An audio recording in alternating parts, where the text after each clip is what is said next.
Hello मेरे प्यारे बच्चों, आज की ये वीडियो है हमारे क्लास 12th के स्टूडेंट्स के लिए, जिसमें हम करने वाले हैं अपने इकोनॉमिक्स का, मैक्रो इकोनॉमिक्स का एक बहुत ही इंपॉर्टेंट चैप्टर जिसका नाम है मनी एंड बैंकिंग। ये पूरा चैप्टर वैसे दो पार्ट्स में डिवाइडेड होता है। एक पोर्शन होता है मनी का और दूसरा पोर्शन होता है बैंकिंग का।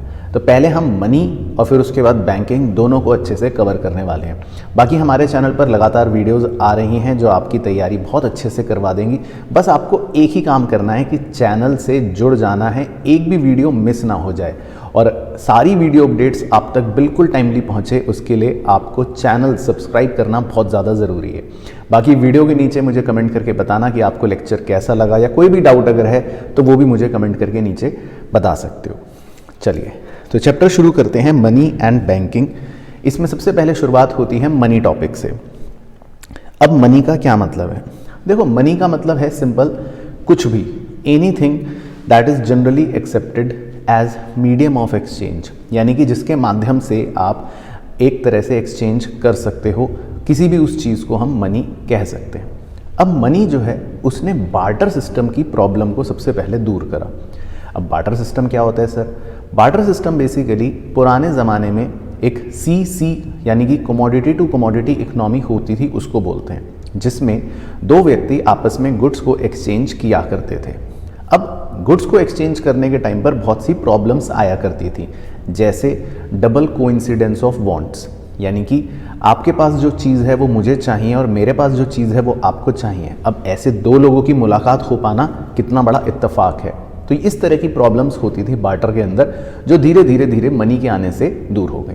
लेकिन मनी जो है, जिसको आज आप मनी समझते हो कि ठीक है आज एक हमारे पास 500 रुपये का नोट है, वो मनी जो है ओवर द ईयर्स इवॉल्व हुआ है, मतलब कि चेंज हुआ है।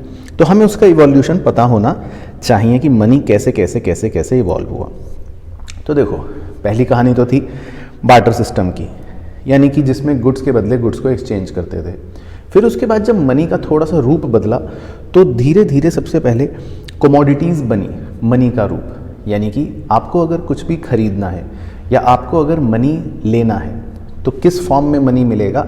एग्रीकल्चरल प्रोडक्ट्स के फॉर्म में, कमोडिटी के फॉर्म में। जैसे उदाहरण के तौर पर ग्रेन्स, कि भाई आप हमें ये बोरियां भर भर के गेहूं दे दो, चावल दे दो, इसके बदले में जो चीज़ लेनी है ले लो। तो कमोडिटीज़ जो थी या एग्रीकल्चरल प्रोडक्ट्स जो थे वो मनी की तरह काम किया करते थे। फिर कुछ समय और चेंज हुआ, फिर आ गई मेटालिक मनी, जिसमें गोल्ड या सिल्वर के कॉइन्स यूज़ हुआ करते थे। लेकिन गोल्ड और सिल्वर ये काफ़ी स्केर्स रिसोर्स हैं और ये भारी भी होते थे, तो फिर इनको भी मतलब धीरे धीरे चेंज हुआ। फिर कॉन्सेप्ट आया पेपर मनी का, क्योंकि पेपर कितना हल्का होता है, बड़ी आसानी से पोर्टेबल है, एक जगह से दूसरी जगह ले जा सकते हो, तो ये पेपर मनी चलने लगे। उसके बाद कॉन्सेप्ट धीरे धीरे और इवॉल्व हुआ। अब आजकल तो क्रेडिट मनी आ गया, यानी कि एक तरह से आप चेक्स या क्रेडिट कार्ड, इसके माध्यम से भी मनी को आसानी से अपने पास कैरी कर सकते हो। प्लास्टिक मनी आ गए, रूप बदल गए, यानी कि debit card, ATM card, plastic की फॉर्म में मनी आप अपने पास रख सकते हो। धीरे धीरे फिर और आजकल आप देखते हो डिजिटल मनी आ गया। आप UPI कर सकते हो, अपनी जेब में मोबाइल फ़ोन है तो मतलब आप आसानी से पैसा दे भी सकते हो, पैसा ले भी सकते हो। तो है तो देखो सब मनी ही।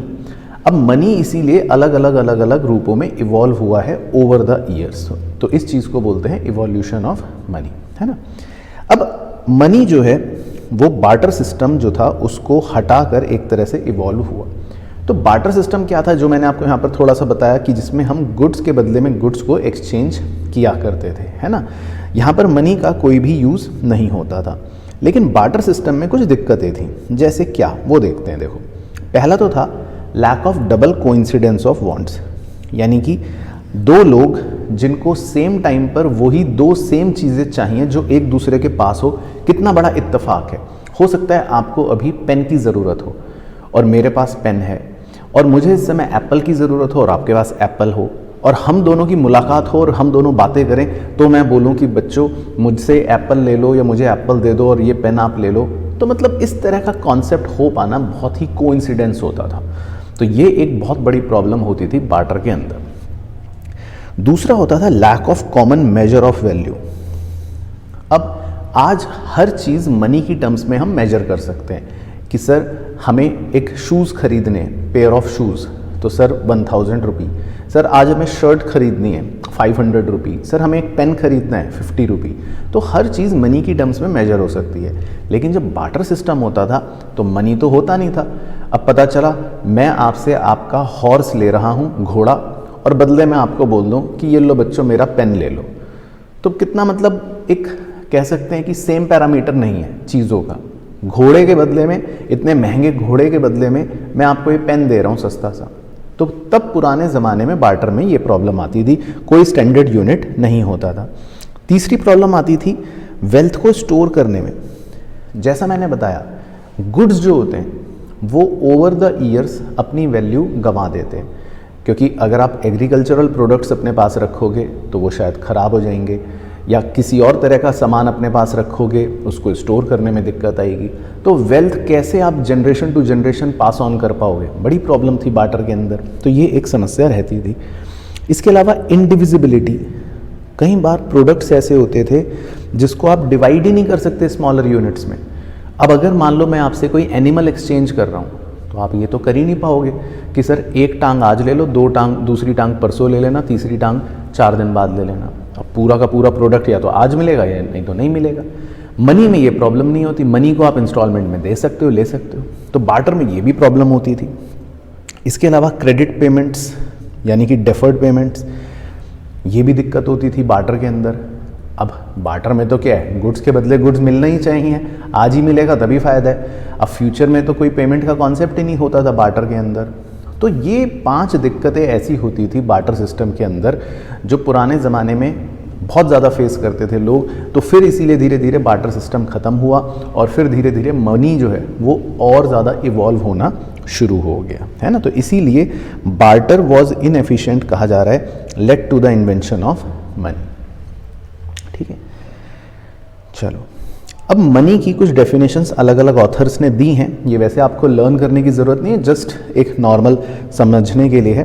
बट सबसे अच्छी आप ये वाली लर्न कर सकते हो कि money is anything that is generally acceptable as medium of exchange. तो मनी कुछ भी हो सकता है जिसको सारी दुनिया एक्सेप्ट कर रही है एज मीडियम ऑफ एक्सचेंज, तो उसको हम मनी कह सकते हैं। वॉकर ने भी एक डेफिनेशन दी है कि money is what money does. Money वही है जो मनी करता है ना। तो है तो अटपटी डेफिनेशन, लेकिन ठीक है। बाकी एक ये भी डेफिनेशन हम अच्छी कर सकते हैं कि मनी एक वो होता है जो medium of exchange, major of value और स्टोर ऑफ वैल्यू के फंक्शंस को परफॉर्म करता है। तो बेसिकली ये मनी की कुछ डेफिनेशंस ऑथर्स ने दे रखी हैं। लेकिन हमारे एग्जाम में जो इंपॉर्टेंट क्वेश्चन है, जो सबसे इंपॉर्टेंट टॉपिक है मनी के अंदर, वो बेसिकली यही है जो हमें याद होना चाहिए कि मनी के फंक्शंस क्या हैं। तो वैसे तो 2 टाइप के फंक्शंस होते हैं, एक को बोलते हैं प्राइमरी फंक्शंस यानी जो मेन फंक्शंस हैं, और दूसरे को बोलते हैं सेकेंडरी फंक्शंस जो थोड़े से कम मेन है। तो प्राइमरी और सेकेंडरी 2 प्रकार के फंक्शंस होते हैं। अब प्राइमरी फंक्शंस के अंदर भी 2 फंक्शंस हैं, एक को बोलते हैं मीडियम ऑफ एक्सचेंज और एक को बोलते हैं मेजर ऑफ वैल्यू या यूनिट ऑफ अकाउंट। अब ये देखो इन दोनों का क्या मतलब है, इनके अपने कीवर्ड्स हैं, आप भी अपने नोट्स में अपनी बुक में मार्क कर सकते हो। मीडियम ऑफ एक्सचेंज का मतलब है कि मनी की मदद से आप गुड्स खरीद और बेच सकते हो, यानी कि जो डबल को इंसिडेंस ऑफ वांट वाली दिक्कत थी बार्टर सिस्टम की, उस दिक्कत को मनी ने रिमूव कर दिया। तो ये इसका कीवर्ड है।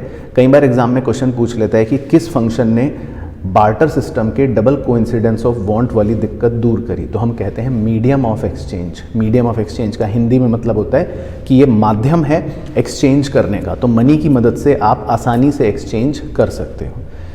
दूसरा होता है मेजर ऑफ वैल्यू, इसका कीवर्ड है कॉमन यूनिट। आज हर चीज़ आप मनी की टर्म्स में मेजर कर सकते हो, तो इससे ये फ़ायदा होता है कि ऊपर नीचे या उल्टे सुलटे कंपैरिजन या उल्टे सुलटे कह सकते हो एक्सचेंज नहीं होते। अब आज आपको पता है कि ये पेन 10 रुपए का है और आपके पास जो हॉर्स है वो 1 लाख का है, तो क्या आप अपना हॉर्स मुझे और ये मेरा पेन आप लोगे बार्टर में? नहीं, क्योंकि आज हमें इसकी कॉमन वैल्यूज़ निकालने का एक ज़रिया पता है जो है मनी, कि पेन की वैल्यू है 20 रुपये, हॉर्स की वैल्यू है 1 लाख रुपए। तो इसी तरह मनी ने एक कॉमन यूनिट प्रोवाइड कर दिया जिससे हम किसी भी प्रोडक्ट का प्राइस क्या है निकाल सकते हैं। तो ये मनी का दूसरा सबसे इंपॉर्टेंट फीचर है, इसको बोलते हैं मेजर ऑफ वैल्यू या यूनिट ऑफ अकाउंट। अब तीसरा फंक्शन जो होता है मनी का वो होता है स्टोर ऑफ वैल्यू। अब देखो ये जो फीचर है ये बेसिकली मनी का वो पुराना प्रॉब्लम, बार्टर का जो पुराना प्रॉब्लम था स्टोर करने का, उसको रिमूव करता है। कैसे? अब मनी जो है उसको आप बड़ी आसानी से भविष्य के लिए सेव कर सकते हो, यानी कि आप इसको वेल्थ की तरह क्रिएट कर सकते हो और ये जनरेशन टू जनरेशन आप आसानी से पास कर सकते हो। ये ख़राब नहीं होगा क्योंकि आज आपको मनी डिजिटल फॉर्म में रखना है। अब बैंक अकाउंट में आपके पैसे हैं तो बैंक अकाउंट में तो वो पैसे 100-100 साल तक आपके रह सकते हैं, कोई टेंशन वाली बात नहीं है। तो इस फंक्शन को बोलते हैं स्टोर ऑफ वैल्यू, यानी कि मनी जो है उसने आपकी वेल्थ को भविष्य के लिए स्टोर करने की क्षमता प्रोवाइड कर दी। और आखिरी फंक्शन होता है स्टैंडर्ड ऑफ डेफर्ड पेमेंट। अब ये भी देखो बार्टर की वो वाली प्रॉब्लम सॉल्व करता है कि आप आज बड़ी आसानी से फ्यूचर में पेमेंट्स कर सकते हो, इंस्टॉलमेंट में पेमेंट्स कर सकते हो।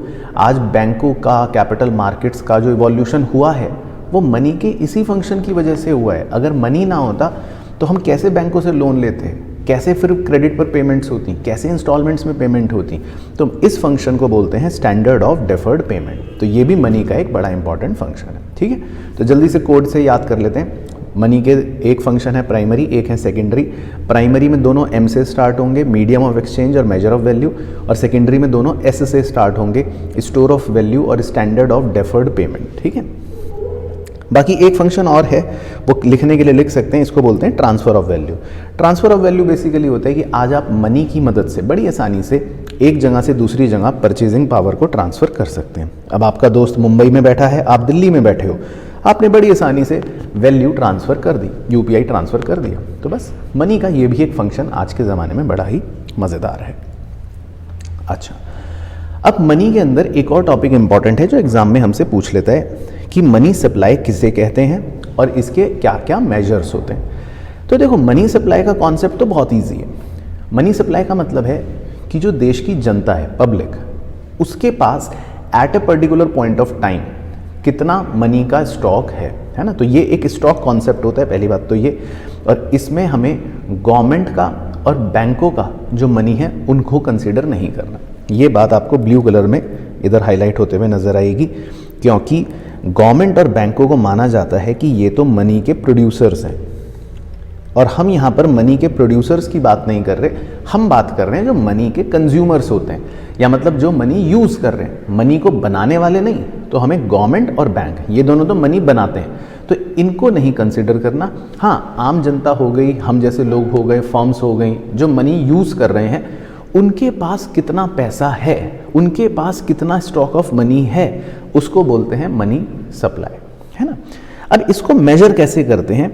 आरबीआई ने 4 अलग अलग मेजर्स दे रखे हैं, M1, M2, M3, M4, है ना। लेकिन क्योंकि हमारे सिलेबस में मेनली M1 है तो आप M1 पे ही फोकस ज़्यादा करना।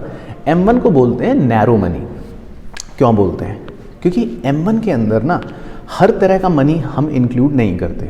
M1 का दायरा बहुत छोटा है। अब इसमें देखो क्या क्या मनी इन्वॉल्व करते हैं। सबसे पहले तो हम करते हैं करेंसी हेल्ड बाय पब्लिक। अब देखो, सबसे पहले अपनी जेब में अभी चेक करो, आपकी जेब में कितने सिक्के रखे हैं और कितने नोट रखे हैं। सर 10 रुपए का नोट है, ठीक है। तो आपके पास जितनी भी करेंसी नोट्स, करेंसी कॉइन्स हैं, सबसे पहले तो हम उनको काउंट कर लेते हैं। दूसरा हम देखते हैं कि आपके कितने डिमांड डिपॉजिट्स हैं जो आपने बैंक में कर रखे हैं।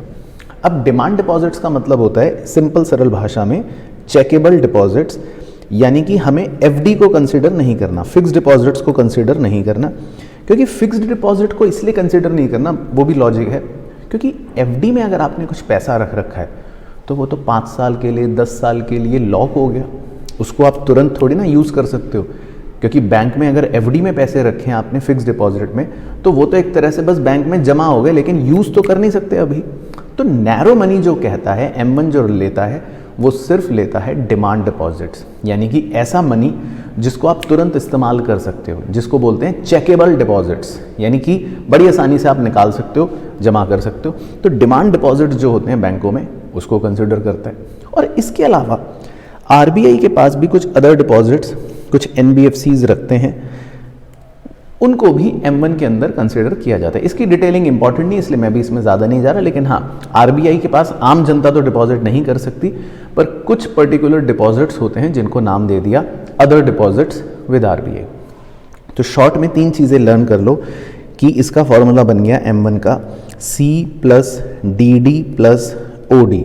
C मतलब करेंसी, D मतलब DD डिमांड डिपॉजिट्स और OD मतलब अदर डिपॉजिट्स विद RBI, है ना। तो M1 सबसे नैरो कॉन्सेप्ट होता है और इसके अंदर सबसे ज़्यादा लिक्विड मनी को हम कंसिडर कर लेते हैं। फिर इससे थोड़ा सा बड़ा M2 होता है, उससे और बड़ा M3 होता है और उससे और बड़ा M4 होता है, जो वैसे हमको सिलेबस के अनुसार नहीं पढ़ना, लेकिन उसका फॉर्मूला एक बार आप स्क्रीनशॉट ले लो अगर लेना है, नहीं तो बुक से में भी दे रखा होगा, आप मार्क कर सकते हो। M2 का फॉर्मूला होता है M1 plus saving deposits with post office saving bank. तो ये RBI के क्योंकि पुराने फॉर्मूले हैं तो एज इट इज़ ही आप लर्न कर सकते हो। M3 थोड़ा सा और ब्रॉड हो जाता है, तो इसलिए M3 को वैसे ब्रॉड मनी बोलते हैं। सबसे ज़्यादा M3 को ब्रॉड मनी के तौर पर यूज़ किया जाता है क्योंकि इसका फॉर्मूला होता है M1 plus time deposits with bank, यानी कि इसके अंदर हम बैंकों में हुई हुई FD भी कंसिडर कर लेते हैं, है ना। तो ये सबसे ज़्यादा यूज़ होने वाला ब्रॉड मनी माना जाता है। और M4 उससे भी ज़्यादा ब्रॉड, इसका फॉर्मूला होता है M3 plus total deposit with post office banks, लेकिन एक्सक्लूडिंग नेशनल सेविंग सर्टिफिकेट, उन्हें कंसिडर नहीं करते। तो ये RBI के दिए हुए 4 मेजर्स हैं जो बस हमें याद रखने हैं। चलो, तो यहाँ तक हमारे हो गए मनी के मेजर्स। बाकी नॉलेज के लिए बस इतना याद रखो कि M1 मतलब नैरो मनी, M3 मतलब ब्रॉड मनी। बाई चांस इसमें 1 नंबर का कुछ क्वेश्चन आ जाए तो इतना याद रखना, M1 को नैरो मनी बोलते हैं और ये सबसे ज़्यादा लिक्विड होता है। बाकी इसका फॉर्मूला तो वही है C plus DD plus OD, लेकिन इसमें हम फिक्स डिपॉजिट कंसिडर नहीं करते। जबकि M3 जो होता है वो ब्रॉड मनी होता है, ये थोड़ा कम लिक्विड होता है और रीज़न यही है, इसके अंदर हम टाइम डिपॉजिट्स भी कंसिडर करते हैं, मतलब कि FD को भी कंसिडर कर लेते हैं। चलो, तो मनी का पूरा खेल तो समाप्त होता है। अब हमारे चैप्टर का जो दूसरा पड़ाव है यानी कि बैंकिंग, उसमें क्या क्या हमारे सिलेबस में होता है, क्या क्या करना है। देखो बहुत इजी है बैंकिंग का पोर्शन, तो इसका अगर मैं वेटेज आपको बताऊं तो मैक्सिमम 4 नंबर तक की ही बनती है ना। तो बैंकिंग का ओवरव्यू ये है कि देश के अंदर 2 प्रकार के बैंक्स होते हैं, एक होता है कमर्शियल बैंक, एक होता है सेंट्रल बैंक। अब सेंट्रल बैंक क्योंकि एक ही होता है हर कंट्री में, जो सबसे बड़ी एपेक्स बॉडी है जो सारे कमर्शियल बैंकों को गवर्न करता है, मॉनिटर करता है, सुपरवाइज करता है, तो इसीलिए हमारे देश में वो सेंट्रल बैंक है RBI, reserve bank of India. जबकि जो कमर्शियल बैंक्स होते हैं जो पब्लिक के साथ डील करते हैं वो बहुत सारे हो सकते हैं। वो प्राइवेट बैंक भी हो सकते हैं जैसे ICICI बैंक, वो गवर्नमेंट बैंक्स भी हो सकते हैं जैसे SBI बैंक, फॉरेन बैंक्स भी हो सकते हैं, HSBC जो था पहले। तो इस तरह से मतलब कोई भी बैंक हो सकता है कमर्शियल जो पब्लिक के साथ डील कर रहा है। अब कमर्शियल बैंक्स के अंदर हमें एक सबसे इम्पॉर्टेंट टॉपिक पढ़ना पड़ता है कि आपको पता है कमर्शियल बैंक्स को बोला जाता है these are factories of credit, मतलब पैसा बनाने की फैक्ट्री होती है। तो इनका एक यही क्वेश्चन और यही टॉपिक सबसे इम्पॉर्टेंट है कि कमर्शियल बैंक पैसा बनाते कैसे हैं, how do they create credit, how do they create money. तो अब देखो इसका प्रोसेस समझने के लिए हम कुछ अजम्पशन पढ़ते हैं, कुछ प्रोसेस पढ़ते हैं, कुछ कॉन्सेप्ट समझते हैं कि आखिर ये होता क्या है। तो सबसे पहले लेकिन बेसिक बता देता हूँ कि जब बैंक क्रेडिट क्रिएट करता है मतलब मनी क्रिएट करता है, तो ऐसा नहीं है कि कमर्शियल बैंक कोई नोट छाप रहा है और वो असली नोट निकाल के आपको दे रहा है। वो तो सिंपल क्या है, डिजिटल आपके बैंक अकाउंट में बस एक अमाउंट ट्रांसफ़र कर देगा टक टक टक डिजिटली, छपा तो कुछ भी नहीं, करेंसी नोट तो कुछ भी नहीं लग रहे। तो इसीलिए बैंकों को क्रेडिट क्रिएट करना बड़ा आसान हो जाता है। लेकिन ये भी कैसे होगा वो समझाते हैं आपको। देखो सबसे पहली चीज़ ये कि बैंक जो होता है वो हर डिपॉजिट्स में से कुछ ना कुछ पोर्शन अलग कर लेता है जिसको लीगल रिजर्व रेशियो बोलते हैं। अब लीगल रिजर्व रेशियो क्या है, आइए थोड़ा सा इसको समझते हैं। फॉर एग्जाम्पल किसी कमर्शियल बैंक के पास आप 100 रुपये लेकर गए, तो बैंक के पास एक 100 रुपये का डिपॉजिट आया। अब RBI ये कहता है कि इस 100 रुपये में से कुछ ना कुछ पोर्शन हमें अलग से निकाल कर रखना पड़ता है, जिसको बोलते हैं रिजर्व रेशियो। लेट से एज्यूम कर लेते हैं 20%, यानी कि कमर्शियल बैंक 20 रुपये अलग से निकाल के रख लेगा। अब इस 20 को अलग से निकालने का पर्पस क्या है? इस 20 को अलग से निकालने का पर्पस ये है कि अगर कल को बैंक को किसी को लोन प्रोवाइड करना पड़े तो बैंक सिर्फ 80 रुपये ही मैक्सिमम लोन प्रोवाइड करेगा। इस 20 रुपये को अलग से निकाल लिया, इसलिए निकाल लिया ताकि अगर कल को बैंक में कोई अपना पैसा विड्रॉ करने आए तो बैंक के पास उतना पैसा होना चाहिए। हालांकि आरबीआई ये मानकर चलता है कि कभी भी सारे लोग एक साथ अपना सारा पैसा निकालने नहीं आते, इसीलिए आरबीआई कहता है कि तुम 20% भी अगर अलग से निकाल के रख लोगे तो तुम्हारे लिए सेफ रहेगा। तो इस 20% को बोलते हैं लीगल रिजर्व रेशियो, LRR। अच्छा, अब इसमें भी एक और चीज़ इंपॉर्टेंट पता होनी चाहिए। ये लीगल रिजर्व रेशियो का जो 20% बैंक ने अलग से निकाला, इस 20 में से भी कुछ पोर्शन आरबीआई अपने पास रख लेता है। आरबीआई कहता है कि इसमें से लेट्स एज्यूम 16 रुपये तुम मुझे दे दो, तो इस 16 रुपये को बोलते हैं कैश रिजर्व रेशियो, शॉर्ट में हो गया CRR। और कमर्शियल बैंक जो बचे हुए 4 रुपये अपने पास खुद रख लेता है उसको बोलते हैं स्टैट्यूटरी लिक्विडिटी रेशियो, यानी कि SLR। तो ये बात हमें पता होनी चाहिए।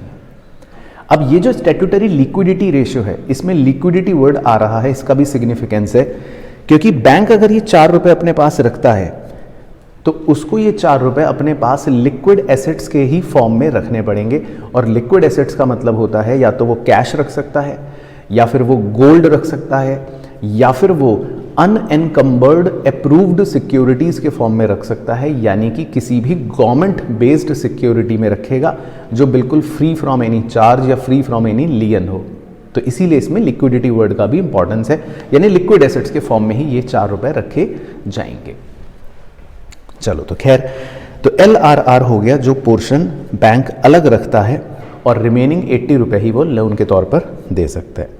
तो पहले अगर मैं एक मैथमेटिकल फॉर्मूला आपको बताऊं क्रेडिट मल्टीप्लायर का, यानी कि जो मनी क्रिएट करता है बैंक वो कितने गुना कर लेगा, है ना। मल्टीप्लायर का मतलब होता है कितने गुना मनी क्रिएट हो जाएगा। तो इसका बहुत ही सिंपल फॉर्मूला होता है 1/LRR।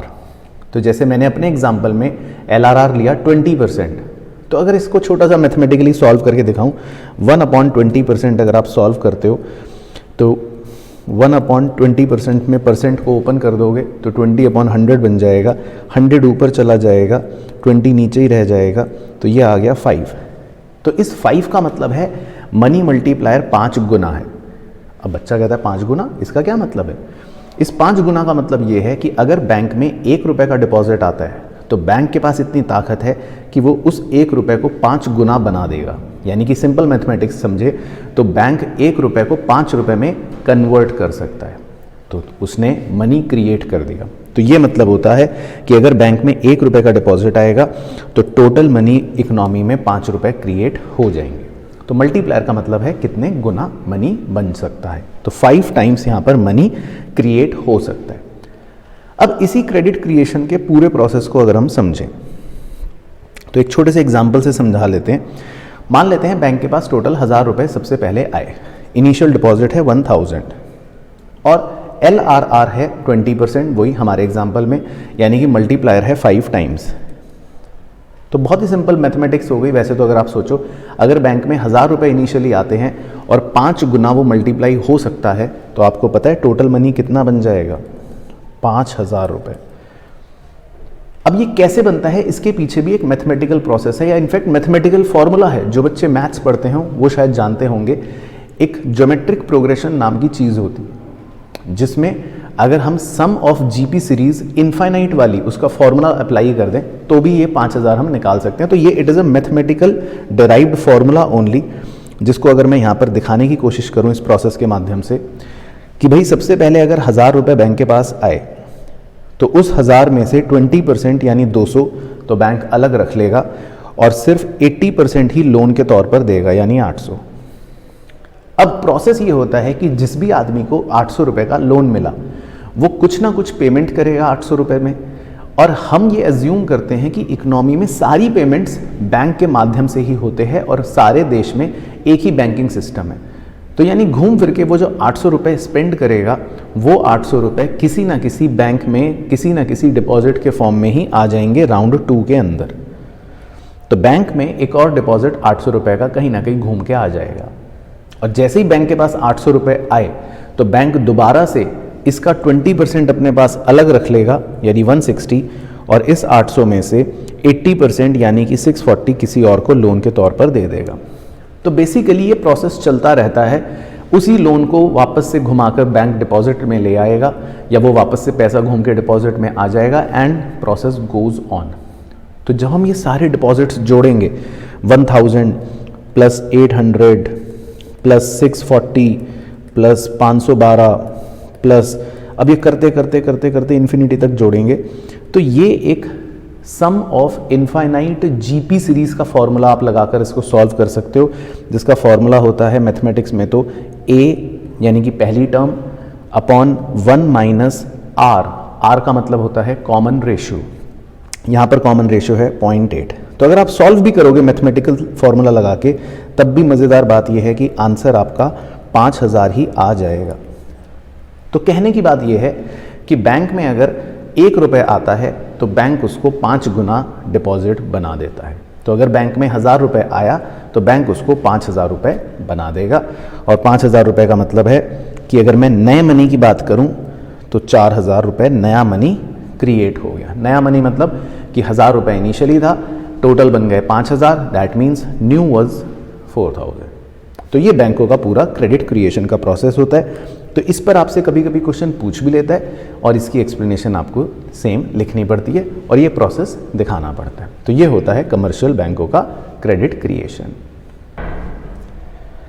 अब चलते हैं बैंकिंग के दूसरे पड़ाव पर, ये है सेंट्रल बैंक, यानी कि हमारे देश के एग्जाम्पल में RBI, reserve bank of India, क्योंकि इंडिया का सेंट्रल बैंक है आरबीआई।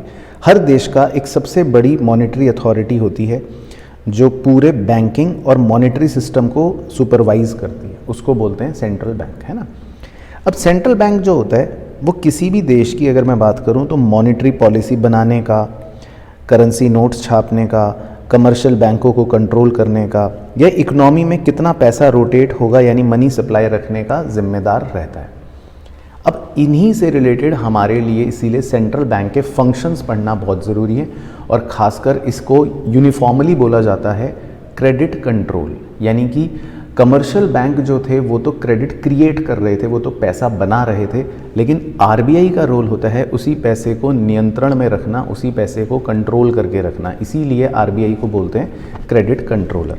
तो इसमें हमको एक ही टॉपिक पढ़ना है मेनली, और एक ही हमारे सिलेबस में भी होता है कि आरबीआई यानी कि सेंट्रल बैंक के फंक्शंस क्या हैं, वो क्या क्या करता है ना। तो सारे फंक्शन आपको अच्छे से पता होने चाहिए इंक्लूडिंग कीवर्ड्स।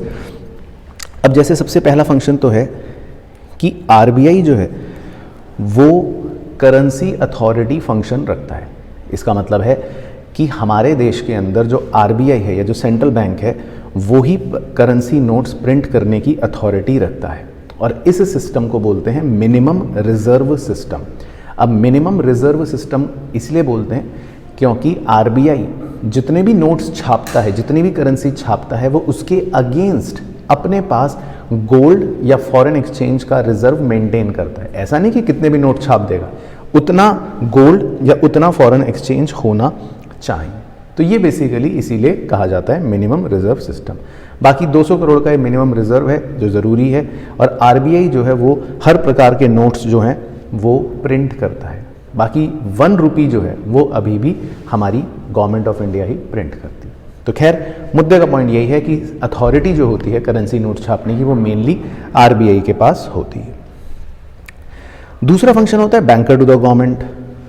अब बैंकर टू द गवर्नमेंट का मतलब ये, जैसे कमर्शियल बैंक पब्लिक के साथ डील करते हैं, लेकिन आरबीआई जो होता है वो गवर्नमेंट का बैंक होता है। अब सरकार को अगर अपना पैसा रखना है तो वो आरबीआई के पास रखेगी, चाहे सेंट्रल गवर्नमेंट हो चाहे स्टेट गवर्नमेंट हो। फिर अगर सरकार को कोई पेमेंट करनी है तो वो आरबीआई करेगी, सरकार का कोई लोन मैनेज करना है वो आरबीआई करेगी, सरकार का सारा पैसा या शॉर्ट टर्म लोन प्रोवाइड करना है तो वो भी आरबीआई ही प्रोवाइड करेगी।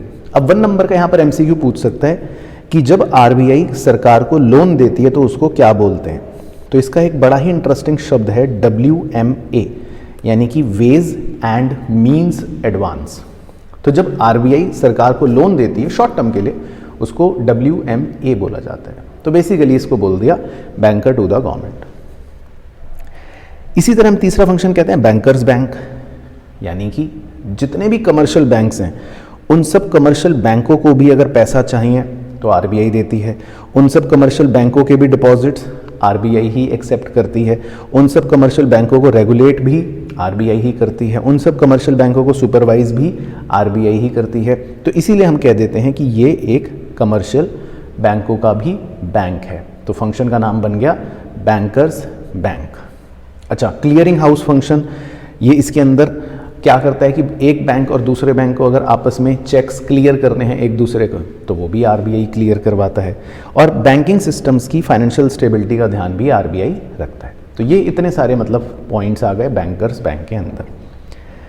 फिर सबसे इंपॉर्टेंट फंक्शन जो मैंने आपको बोला कि आरबीआई क्रेडिट का कंट्रोलर होता है, यानी कि वो क्रेडिट कंट्रोल करता है, पैसों का नियंत्रण करता है। क्यों करता है पैसों का नियंत्रण? क्योंकि अगर मनी सप्लाई बढ़ जाती है देश के अंदर तो उससे इन्फ्लेशन भी बढ़ सकता है, और अगर मनी सप्लाई कम हो जाए कई बार देश के अंदर तो उससे डिफ्लेशन भी हो सकता है। तो आरबीआई चाहता है कि स्टेबिलिटी बनी रहे, ना तो इन्फ्लेशन हो ना डिफ्लेशन हो, तो इसीलिए वो मनी सप्लाई को कंट्रोल करता है। तो हमें इंस्ट्रूमेंट्स पता होने चाहिए कि मनी सप्लाई को कंट्रोल आरबीआई कैसे कर सकता है। तो दो तरह के इंस्ट्रूमेंट्स होते हैं, एक को बोलते हैं क्वांटिटेटिव मेथड्स और एक को बोलते हैं क्वालिटेटिव मेथड्स। क्वांटिटेटिव मेथड्स जो होते हैं वो कुछ ऐसे मेथड्स होते हैं जिनको जनरल कंट्रोल मेजर्स कहा जाता है, क्योंकि वो सभी बैंकों पर इक्वली एप्लीकेबल होते हैं। लेकिन क्वालिटेटिव मेजर्स जो होते हैं वो स्पेसिफिक कंट्रोल मेजर्स होते हैं, क्योंकि वो सेलेक्टिव बैंकों पर ही एप्लीकेबल होते हैं। जिसको आरबीआई बोलेगा उसी पर अप्लाई करेगा, जिसको नहीं बोलेगा तो नहीं अप्लाई करेगा। तो दो तरह के मेजर्स होते हैं, क्वांटिटेटिव एंड क्वालिटेटिव। तो अगर मैं पहले क्वांटिटेटिव मेजर्स आपको बताऊं तो बहुत ही सिंपल होते हैं। इसमें इंपॉर्टेंट 4 मेजर्स रहते हैं। जैसे एक रहता है बैंक रेट। अब बैंक रेट किसे कहते हैं? बैंक रेट का मतलब है कि जब कोई कमर्शियल बैंक आरबीआई से लॉन्ग टर्म के लिए लोन लेता है तो आरबीआई कहते हैं कि ठीक है, मैं बदले में आपसे 4% इंटरेस्ट लूँगा, तो that is known as bank rate. अब बैंक रेट बढ़ाने और घटाने से होता क्या है वो आपको पता होना चाहिए। अगर जैसे ही आरबीआई बैंक रेट बढ़ाएगा तो कमर्शियल बैंकों का लोन लेना कॉस्टली हो जाएगा, तो कमर्शियल बैंक थोड़ा सा कम लोन लेंगे, और जब कमर्शियल बैंक कम लोन लेंगे तो इससे वो इकोनॉमी में भी लोन कम देंगे और मनी सप्लाई कम हो जाएगी।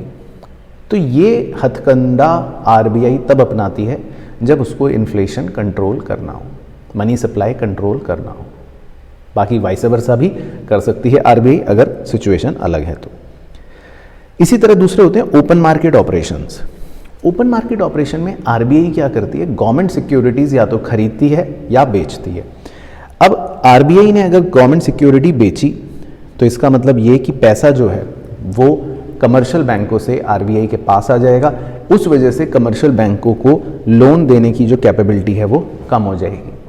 तो आरबीआई ये हथकंडा जनरली जब इन्फ्लेशन कंट्रोल करना हो तब फॉलो करती है, बाकी वाइस वर्सा उल्टा भी कर सकती है। इसके अलावा होते हैं repo and reverse repo rate. अब रेपो रेट जो है वो बैंक रेट की तरह ही होता है, लेकिन इसमें कमर्शियल बैंक जब शॉर्ट टर्म के लिए लोन लेते हैं तो आरबीआई उनसे कहती है कि हम आपसे कुछ इंटरेस्ट चार्ज करेंगे, तो that interest is repo rate. और अगेन रेपो रेट बढ़ाने से कमर्शियल बैंकों का लोन लेना थोड़ा सा कम हो जाता है, क्योंकि लोन कॉस्टली हो जाता है, और फिर वो मनी सप्लाई भी मार्केट में कम ही कर पाते हैं। तो ये भी इन्फ्लेशन के टाइम पर आरबीआई करती है, रेपो रेट को बढ़ा देती है। उसके बाद एक और होता है reverse repo rate. Reverse repo rate में आरबीआई कमर्शियल बैंकों से डिपॉजिट लेती है और उसके बदले में कमर्शियल बैंकों को कुछ इंटरेस्ट देती है। अब जनरली ये इंटरेस्ट रेपो रेट से थोड़ा कम होता है, क्योंकि आरबीआई चालाक है, जब उसको इंटरेस्ट लेना है तो ज़्यादा लेगी, देना है तो कम देगी। अच्छा, अब इसको क्या करती है आरबीआई? वो रिवर्स रेपो रेट को भी बढ़ा देती है, तो इससे कमर्शियल बैंक जो हैं वो ज़्यादा डिपॉजिट्स फिर आरबीआई को देने की कोशिश करते हैं, और इस चक्कर में उनकी मनी लेंडिंग कैपेसिटी कम हो जाती है और वो पब्लिक को कम लोन दे पाते हैं। तो ये भी तभी होता है जब इन्फ्लेशन कंट्रोल करना है आरबीआई का। बाकी आपके लिए एक नॉलेज के लिए बता देता हूँ, रेपो रेट और रिवर्स रेपो रेट दोनों आपस में लिंक्ड होते हैं। अगर रेपो बढ़ेगा तो रिवर्स रेपो भी बढ़ेगा, क्योंकि इन दोनों में जनरली 50 बेसिस पॉइंट का डिफरेंस होता है। 50 बेसिस पॉइंट किसे बोलते हैं? अगर मान लेते हैं रेपो रेट है 5% और रिवर्स रेपो रेट है 4.5%, तो सिंपल मैथमेटिक्स में डिफरेंस आ गया 0.5%। लेकिन इसको इकोनॉमिक टर्म्स में बोलते हैं 50 बेसिस पॉइंट्स। तो ये नॉलेज के लिए पता होना चाहिए। तो दोनों का जो अगर गैप 50 बेसिस पॉइंट्स का है वो थ्रू आउट मेंटेन रहेगा। तो अगर रेपो रेट 5 से बढ़कर हो गया लेट्स से 6%, तो रिवर्स रेपो रेट भी 4.5 से बढ़कर हो जाएगा 5.5%। तो इस तरह से रिवर्स रेपो रेट लिंक्ड रहते हैं। बाकी इसके अलावा आरबीआई के पास एक और हथकंडा है जो हमने पढ़ा था लीगल रिजर्व रेशियो का, जिसके दो पार्ट्स थे, एक सीआरआर जो आरबीआई खुद रखता है और एक एसएलआर जो कमर्शियल बैंक खुद रखता है। तो इसमें आरबीआई बहुत ही सिंपली सीआरआर की रिक्वायरमेंट को इंक्रीज कर देती है और इस वजह से कमर्शियल बैंकों की लेंडिंग कैपेसिटी कम हो जाती है। And same goes for SLR. SLR में भी आरबीआई इस एसएलआर को इंक्रीज कर देती है और बैंकों की लेंडिंग कैपेसिटी कम हो जाती है। तो ये वो हथकंडे हैं जिनसे आरबीआई इन्फ्लेशन को कंट्रोल कर सकती है। अच्छा, बात करें कुछ क्वालिटेटिव मेथड्स की। ये सेलेक्टिव कंट्रोल मेजर्स होते हैं जो आरबीआई किसी पर्टिकुलर बैंक को ही अप्लाई करने को बोलती है। जैसे एक होता है मार्जिन रिक्वायरमेंट। अब मार्जिन हम किसे बोलते हैं? फॉर एग्जाम्पल, आप 100 रुपये का बैंक से लोन लेने जाओ और बैंक आपको बोले कि हमें बदले में 150 रुपये की सिक्योरिटी चाहिए। तो यहाँ पर बैंक के पास जितना एक्स्ट्रा मनी सेव्ड है उसको बोलते हैं मार्जिन। तो आरबीआई कभी कभी मार्जिन रिक्वायरमेंट को इंक्रीज कर देता है और मार्जिन रिक्वायरमेंट इंक्रीज करने से जो लोग हैं वो थोड़ा सा लोन लेना कम कर देते हैं क्योंकि वो डिस्करेज हो जाते हैं। तो ये भी इन्फ्लेशन के दौरान आरबीआई कर सकती है। इसी तरह रैशनिंग ऑफ क्रेडिट या क्रेडिट रैशनिंग। क्रेडिट रैशनिंग का मतलब होता है कि जब अलग अलग सेक्टर्स के अलग अलग प्रकार के इंटरेस्ट रेट्स को बढ़ाया या घटाया जाता है। फॉर एग्जाम्पल, आरबीआई ने बोला कि अगर कोई होम लोन मांगने आएगा तो आप 7% इंटरेस्ट लेना, लेकिन अगर कोई कार लोन मांगने आएगा तो आप 15% इंटरेस्ट लेना। तो इस तरह की चीज़ को बोलते हैं क्रेडिट रैशनिंग। और अलग अलग सेक्टर में आरबीआई लिमिट्स लगा देती है कि भाई किस पर्टिकुलर सेक्टर के अंदर कितना ही क्रेडिट दिया जाएगा, उससे ज़्यादा नहीं। That is credit rationing. इसके अलावा कभी कभी आरबीआई कमर्शियल बैंकों को बोलती है कि आप क्रेडिट कंट्रोल करो, उन्हें प्यार से समझाती है, उन्हें चिट्ठी लिखती है और उन्हें बोलती है कि आप थोड़ा सा अपना लोन कम करो ताकि मनी सप्लाई कम हो और इन्फ्लेशन कंट्रोल में आए। तो इस प्यार से समझाने के प्रोसेस को बोलते हैं मॉरल सुएशन। तो ये भी एक आरबीआई का हथकंडा है जिससे वो क्रेडिट को कंट्रोल कर लेते हैं। तो मेनली यही 3 हथकंडे आपके लिए काफ़ी हैं जो क्वालिटेटिव मेजर्स में पूछ सकते हैं। बाकी इसके अलावा भी आरबीआई के कुछ फंक्शंस होते हैं। जैसे एक बड़ा अच्छा फंक्शन है custodian of foreign exchange reserve. देश में जितना भी फॉरेन एक्सचेंज है, चाहे वो डॉलर के फॉर्म में हो, चाहे वो गोल्ड के फॉर्म में हो, या चाहे वो किसी भी फॉरेन करेंसी के फॉर्म में हो, उन सब को कौन अपने पास संभाल के रखता है? आरबीआई। तो इसीलिए इस फंक्शन को बोलते हैं custodian of foreign exchange reserves. इसके अलावा जितने भी कमर्शियल बैंकों का सीआरआर होता है, जो हमने पहले भी पढ़ा था, वो भी कौन अपने पास संभाल के रखता है, कौन उसको मेंटेन करता है? आरबीआई। ताकि इकोनॉमी के अंदर लिक्विडिटी बनी रहे, सेफ्टी बनी रहे और बैंकों के पास भी क्रेडिट क्रिएट करने की पावर जो है उसको कंट्रोल किया जा सके। एक और फंक्शन अगर बात करें तो आरबीआई पूरे फाइनेंशियल सिस्टम का एक सुपरवाइजर होता है, यानी कि वो पूरे फाइनेंशियल सिस्टम को रेगुलेट और मॉनिटर करता है, जिसमें हर प्रकार की फाइनेंशियल कंपनी आ गई, बैंक्स आ गए, छोटे बड़े बैंक्स आ गए, डिजिटल सिस्टम्स आ गए, यानी कि जितना भी मॉनिटरी अथॉरिटी है वो कौन रखता है अपने हाथों में? आरबीआई रखता है। तो ये भी आरबीआई का एक फंक्शन होता है। इसके अलावा अगर एक और बात करें तो डेवलपमेंटल फंक्शन भी आरबीआई का होता है, यानी कि देश में किसी छोटे छोटे प्रकार के डेवलपमेंट एक्टिविटीज़ में भी आरबीआई अपना योगदान रखता है। वो रूरल एरियाज़ में भी बैंकिंग प्रमोट करता है, एग्रीकल्चर और स्मॉल इंडस्ट्रीज़ को सपोर्ट करता है, सेविंग्स की हैबिट जो है उसको इनकरेज करता है और दूसरे इंस्टीट्यूशंस लाइक नाबार्ड या सिडबी उनको भी फाइनेंशियल मदद करता है। इसके अलावा एक और फंक्शन एग्जाम में पूछ लेता है, लेंडर ऑफ लास्ट रिजॉर्ट। ये क्या होता है? अब बहुत ही रेयर कभी ऐसा चांस होता है कि कोई कमर्शियल बैंक जिसको अचानक से पैसों की आवश्यकता पड़ गई और उसके पास कोई फाइनेंशियल क्राइसिस हो गया, तो अब वो क्या करे? अब वो किससे पैसे लेगा? तो ऐसे में आरबीआई उसकी मदद करता है और उस कमर्शियल बैंक को बोलता है कि तुम्हारे पास अगर पैसों की कमी है, फाइनेंशियल शॉर्टेज है, तो हम तुम्हें ये इमरजेंसी लोन दे देंगे। तो इसको बोलते हैं लेंडर ऑफ लास्ट रिजॉर्ट। तो मतलब सोचो कितने सारे फंक्शंस हैं आरबीआई के जो हमें पता होना चाहिए, लेकिन सबसे इंपॉर्टेंट होता है क्रेडिट कंट्रोल वाला। बाकी एक लास्ट टॉपिक यहां पर दे रखा है, 10th फंक्शन भी हालांकि है क्लियरिंग एजेंट, जो मैंने आपको बताया था कि दो बैंकों के बीच में अगर क्लियरिंग करवानी हो तो वो भी आरबीआई कर देता है, यानी इंटर बैंक ट्रांजेक्शन्स को सेटल कर देता है। बाकी एक लास्ट टॉपिक बस हमें नॉलेज के लिए पता होना चाहिए, अगर बाय चांस पूछ ले कि सेंट्रल बैंक और कमर्शियल बैंक में क्या डिफरेंस है। तो जैसा कि आप यहाँ पर देख सकते हो सारे पॉइंट्स हैं। सेंट्रल बैंक सबसे बड़ा बैंक होता है देश का, जबकि कमर्शियल बैंक का काम है प्रॉफिट कमाना, उसका एम है प्रॉफिट मोटिव। सेंट्रल बैंक जो है वो गवर्नमेंट के साथ एक तरह से डील करता है या गवर्नमेंट ओन्ड एंटिटी है, जबकि कमर्शियल बैंक जो है वो गवर्नमेंट भी हो सकता है, प्राइवेट भी हो सकता है, वो कोई भी ओन कर सकता है।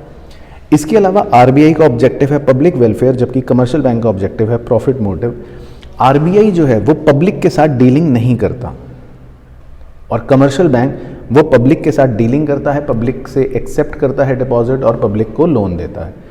बाकी नोट छापने की बात करें तो सेंट्रल बैंक के पास ही नोट छापने की अथॉरिटी होती है, कमर्शियल बैंक के पास इस तरह की अथॉरिटी नहीं होती। बाकी अगर हम गवर्नमेंट के बैंकर्स की बात करें तो आरबीआई ही गवर्नमेंट का बैंकर होता है, जबकि कमर्शियल बैंक गवर्नमेंट का बैंकर नहीं होता, वो आम पब्लिक का बैंकर होता है। तो इस तरह से बहुत सारे डिफरेंस होते हैं अपने सेंट्रल बैंक और कमर्शियल बैंक के, जो हमें पता होना चाहिए।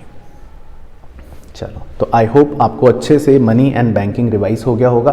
तो इस पूरे चैप्टर को आप मोटा मोटा 3 पार्ट्स में तोड़ लेना, एक मनी, फिर कमर्शियल बैंक, फिर सेंट्रल बैंक। मनी में फंक्शंस पढ़ना और M1 का मेन मेजर याद रखना। उसके बाद बैंकिंग में कमर्शियल बैंक में पूरा क्रेडिट क्रिएशन पे फोकस करना, काम हो जाएगा।